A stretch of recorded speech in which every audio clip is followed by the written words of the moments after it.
The Morning Lines, number 222. Hey, National Pickleball Day was this week. In case you didn't notice and you forgot to be extra tedious by incessantly talking about how much fun the game is. Yeah. And the NYPD plans to send drones to warn New Yorkers about disasters and weather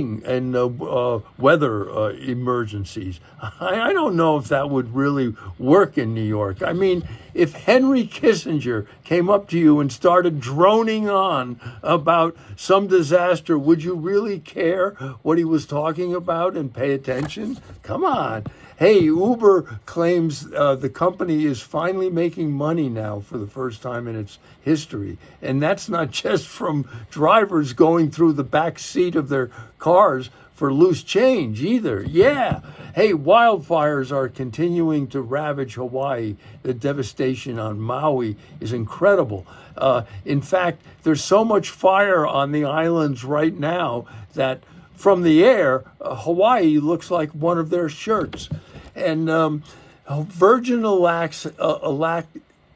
Atlantic blasted off last week with its first paying space tourist on board. I guess it won't be long before we have space stewardesses going up and down the aisle saying coffee, tea, or gravity, or something like that. And Vanna White has been taken off of Wheel of Fortune during her contract negotiations. In fact, Vanna hasn't had a raise in 18 years. And yet, according to Vanna, no one appreciates the fact that the W's are much harder to turn than the M's. You know what I mean?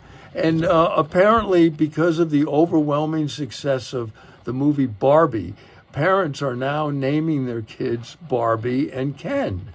All I can say is, thank God the biggest movie of the summer wasn't The Blob. And births of twins have mysteriously declined. But the good news is, I guess, it means now there are less people who look alike, just in time for facial recognition technology.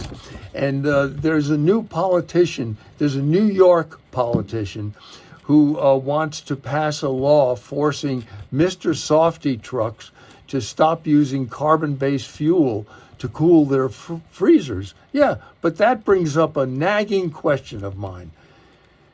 Do you think men with erectile dysfunction ever buy their ice cream at Mr. Softy? And the parent company of Zoom is desperately trying to get their workers to come back to the office. Yeah, but unfortunately, they only issued the announcement on Zoom, so no one was paying attention, or else they were too busy masturbating to listen. And that is the Morning Lines number 222.